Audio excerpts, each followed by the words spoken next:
رافع کو بھی نہیں بھیج سکتا کیونکہ یہ بہت بڑا پروجیکٹ ہوگا ہمارے لیے، اس لیے چاہتا ہوں کہ تم ہی سے ڈیل کرو۔ بہتر یہی ہے کہ تم جاؤ اور اچھے سے ڈیل کرنا۔ کل صبح کی فلائٹ ہے تمہاری، تیاری کر لینا اپنی۔ سرمد صاحب نے بات کے اختتام پر بیٹے کی جانب سوالیہ نظروں سے دیکھا۔ انہوں نے پوری بات ہی ایسے کور کی تھی کہ احتشام چاہتے ہوئے بھی انکار نہیں کر پایا۔ ٹھیک ہے بابا، آپ پریشان نہ ہو، میں چلا جاؤں گا۔ اس نے حامی بھر لی تھی۔ جیتے رہو بیٹا، مجھے یہی امید تھی تم سے کہ تم انکار نہیں کرو گے۔ اچھا، یہ تمہارا نکاح نامہ ہے، اسے سنبھال کے رکھ لو۔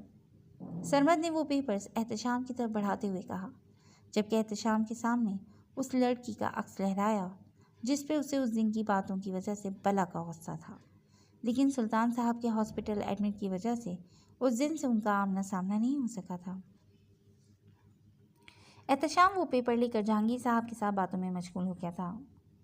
ماما سنیے، پلیز میری پیکنگ تو کر دیجیے، مجھے صبح کی فلائٹ سے اسلام آباد جانا ہے۔ احتشام نے کچن سے باہر آتی ہوئی حمیرہ کو دیکھ کر کہا۔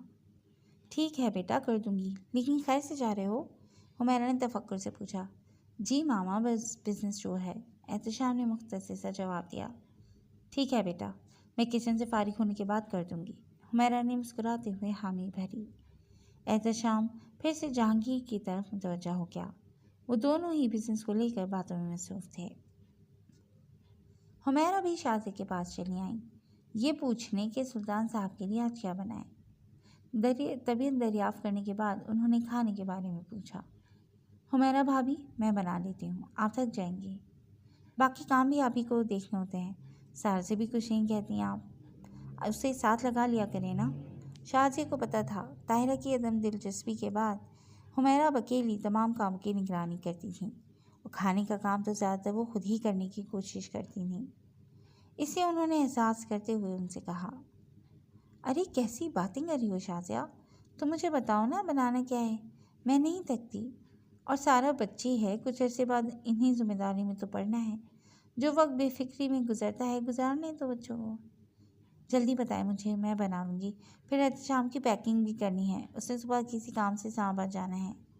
حمیرہ نے مسکراتے ہوئے کہا، آپ کے بھائی آج سبزی کی فرمائش کر رہے ہیں، شلجم بنا لیتے ہیں، اور اب کھانا دیکھ رہی ہیں تو میں سارے سے کہتی ہوں نا احتشام کی پیکنگ کر دیتی ہے، آپ کیا کہتی ہیں؟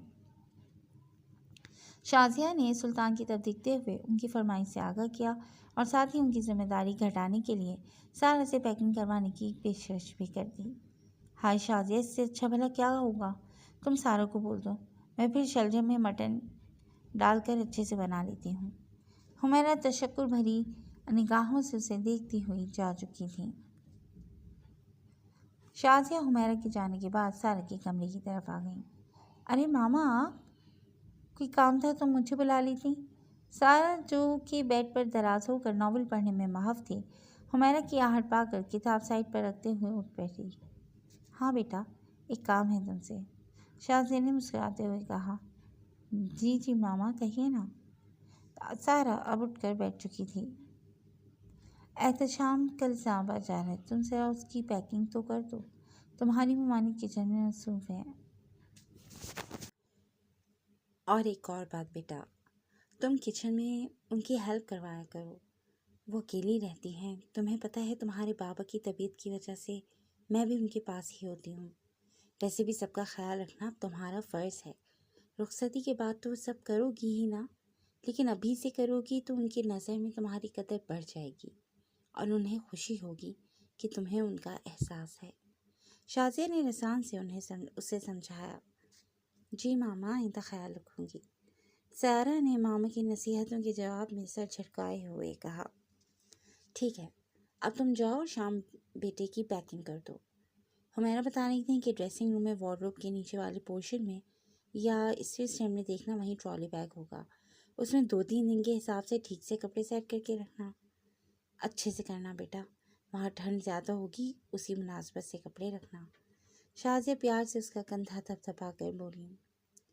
ماما، میں کیسے کروں گی، مجھے کیا معلوم کیا رکھنا ہے اور کیا نہیں، سارا نے الجھے ہوئے انداز میں کہا۔ دیکھو بیٹا، آگے بھی تو تمہیں ہی یہ سب دیکھنا ہے نا، پھر ابھی سے کیوں نہیں، مجھے پتہ ہے تم کر لو گی، جاؤ شاباش، کھانے سے پہلے ہی کام کر کے آؤ۔ شازیہ نے محبت سے بیٹی کو سمجھایا تو وہ سر کو جذبات میں ہلاتی ہوئی ناچار باہر کی طرف آ گئی۔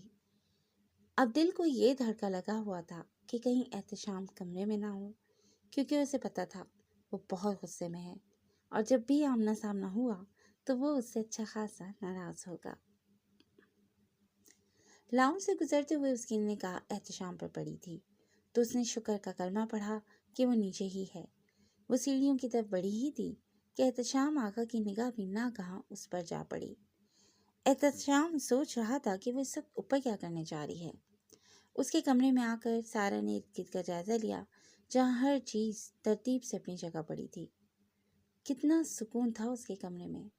سارا تو دم سے بیڈ پر جا گری۔ احتشام آقا کی خوشبو اسے محسوس ہوئی تھی۔ وہ جانتی تھی اس دن والی بات پر احتشام کا موڈ اچھا خاصا خراب ہوا تھا، سو اس سے پہلے کہ وہ اوپر آتا اس نے سوچا وہ جلدی سے کام ختم کر کے وہاں سے فرار ہونے کی کرے۔ سو وہ سیرت سے اٹھتی ہوئی احتشام کے کشادہ کمرے کے ساتھ ہی اٹیچ ڈریسنگ روم کی طرف آ گئی۔ وارڈروب کے نچلے پورشن سے ٹرالی بیگ مل گیا تھا، اس نے نکال کر بیڈ پر رکھا اور پھر ساتھ ہی جلدی جلدی سے کچھ ڈریسز نکال کر بیڈ پر رکھ دی گئی۔ اسے کچھ سمجھ نہیں آ رہا تھا، کیا کروں؟ اب مجھے کیا پتا کہ وہ ٹریول کے لیے کیسے ڈریسز رکھتے ہیں۔ سارا سامنے پڑے کپڑوں کو دیکھ کر الجھن کا شکار ہوتی سوچ رہی تھی کہ یک لخت کمرے کا دروازہ کھلا تھا۔ احتشام آقا اندر داخل ہوا اور اسے سامنے دیکھ کر غصے سے پوچھنے لگا، تم میرے کمرے میں کیا کر رہی ہو؟ جبکہ سارا اسے سامنے دیکھ کر گھبرا گئی تھی کیونکہ وہ اس وقت بہت غصے میں لگ رہا تھا۔ وہ احتشام کو آتے دیکھ کر گھبرا گئی۔ جب یہ ہکلاتے ہوئے بمشکل تھوک نکلتی بولی ہی تھی کہ احتشام نے اسے بات مکمل کرنے کا موقع ہی نہیں دیا۔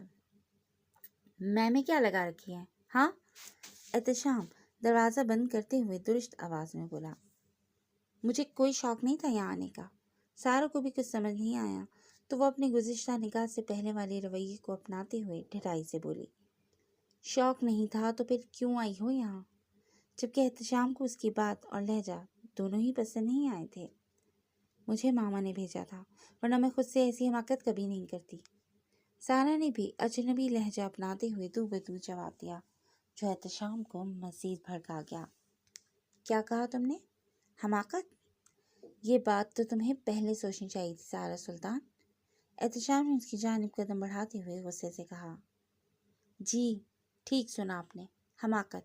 اگر مجھے پتہ چل جاتا کہ آپ جلاد کے روپ میں واپس آ چکے ہیں تو ہاں، میں کبھی نہیں کرتی ایسی حماقت۔ ویسے میں کون سا ایسا جرم کر دیا ہے میں نے یہاں آ کر؟ ہاں آخر کیا کیا ہے میں نے؟ سارا نے بھویں سکیڑے دکھ سے پوچھا۔ بھولے پن کا یہ ناٹک بند کر دو اب۔ جرم تو کیا ہے تم نے اور فرد جرم بھی عائد ہوگی۔ جلاد سمجھتی ہو نا؟ اب تمہیں جلاد بن کر دکھاؤں گا۔ احتشام کا غصے سے تنفس بھول گیا تھا۔ بہت بڑی غلطی کر دی میں نے یہاں آ کر، مجھے یہاں آنا ہی نہیں چاہیے تھا، میں تو بس یہ پیکنگ کرنے آئی تھی۔ سارا اس کے رویے کے جواب میں جھنجھلا اٹھی تھی۔ مجھے بالکل بھی پسند نہیں ہے کہ کوئی بنا اجازت میرے کاموں میں مداخلت کرے۔ احتشام نے سارا کی پیکنگ والی بات پر جیسے ہی بیڈ پر نگاہ کی تو مزید بھڑک گیا۔ میں ایسا نہیں چاہتی تھی، لیکن ماما انہوں نے مجھے بھیجا تھا کہ مجھے آپ کے کام کرنے چاہیے، لیکن انہیں کیا معلوم کہ آپ کے دل میں تو آج بھی کسی اور کا قبضہ ہے۔ پھر آپ کو میرا یہاں آنا، میرا آپ کے کام کرنا کیوں اچھا لگے گا؟ مجھے یہاں آنا ہی نہیں چاہیے تھا، بس غلطی ہو گئی مجھ سے، یہ دیکھیں، معاف کریں مجھے اور جانے دیں۔